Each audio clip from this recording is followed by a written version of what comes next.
నిన్న నేను సభలో మద్యం టాపిక్ మీద మాట్లాడాను అధ్యక్ష. చాలా మంది దాని వ్యతిరేకంగా నువ్వెందుకమ్మా మాట్లాడావు, లేకపోతే మీరు కూడా ఆ విషయం ప్రస్తావించారు, నీకు సంబంధం లేని టాపిక్ అని చెప్పారు అధ్యక్ష. కానీ ఎందువల్ల సంబంధం లేదనేది నేను సభలోనే అడగదలుచుకున్నాను అధ్యక్ష. ఎందుకంటే మద్యం మీద మహిళ ఎందుకు మాట్లాడకూడదు అధ్యక్ష? ఎందుకంటే గవర్నమెంట్ పెట్టిన పాలసీ ఏంటి? మహిళల కోసమే కదా పెట్టారు. మహిళలందరూ కూడా దీనివల్ల లబ్ధి పొందాలి, మహిళలకి సంతోషపరచాలని గవర్నమెంట్ ఈ పాలసీని ప్రవేశపెట్టేటప్పుడు దాని మీద స్ట్రెస్ చేసి నేను మాట్లాడాను. ఇంకొక విషయం ఏంటంటే అధ్యక్ష, దీనిపైన నేను నాకు ఒక 2 minutes టైం ఇవ్వండి అధ్యక్ష. ఇప్పుడు మనం మొన్న దిశ బిల్ ప్రవేశపెట్టేటప్పుడు జస్ట్ 2-3 lines చదువుతాను అధ్యక్ష. The AP Disha Act Criminal Law Act 2019 has effected amendments to Indian Penal Code and added new sections 354E to deal with cases relating to harassment of women, which includes abuse on social media platforms particularly, and making romantic overtures repeatedly to women.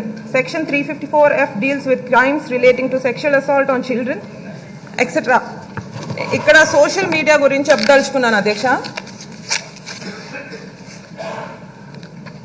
మా family members అన్ని చోట్ల నుంచి నాకు phone చేసి, నువ్వేం మాట్లాడావు, తప్పేం మాట్లాడలేదు కదా, ఏంటి ఎంత నీచంగా సోషల్ మీడియాలో నీ పైన ఆ మెసేజ్లు ఏంటి అని చెప్తా ఉంటే నాకేం బాధ కలగలేదు అధ్యక్ష. ఎందుకంటే నేను రాజకీయాల్లోకి ఎందుకు వచ్చాను అంటే ఏమి పదవుల మీద వ్యామోహం అస్సలు లేదు అధ్యక్ష.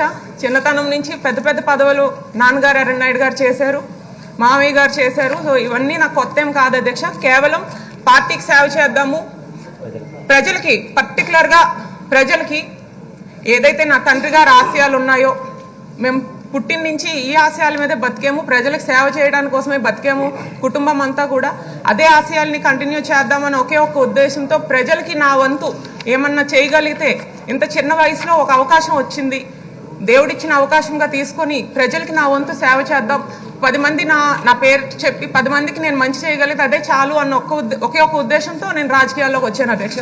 మా ఫ్యామిలీ మెంబర్స్ అందరూ ఎంకరేజ్ చేసి నాకు రాజకీయాల్లోకి తీసుకొచ్చారు అధ్యక్ష.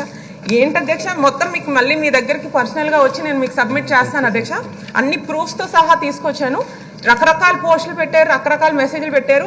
ఇందులో కొన్ని వైసీపీకి సంబంధించిన వాళ్ళు పెట్టారు. విత్ ప్రూఫ్స్ ఐ హ్యావ్ అధ్యక్ష. మీకు అన్ని నేను చూపిస్తాను.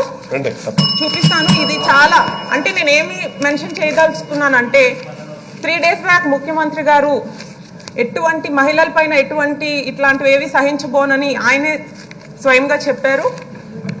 ఇప్పుడు ఒక ఎమ్మెల్యేగా నాకే ఇటువంటి పరిస్థితి అంటే మీరు జస్ట్ ఊహించుకోండి అధ్యక్ష, కామన్ విమెన్ ఎన్ని ప్రాబ్లమ్స్ ఫేస్ చేస్తున్నారో.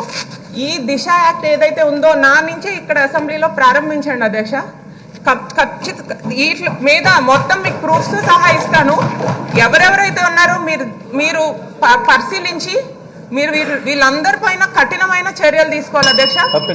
పంపిస్తాను అధ్యక్ష. కఠినమైన చర్యలు తీసుకుని మనము సొసైటీకి ఒక మెసేజ్ పంపాలి అధ్యక్ష.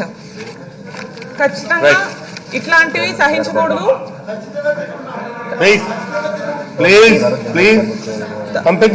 దీనిపైన మనం బయటకి మెసేజ్ పంపించాలి, ఇట్లాంటివన్నీ సహించబోమని మనము పంపిస్తేనే మామూలు సాధారణ ప్రజలకి మన పైన నమ్మకం కుదురుతుంది, బిల్ పైన కూడా నమ్మకం కుదురుతుంది అధ్యక్ష.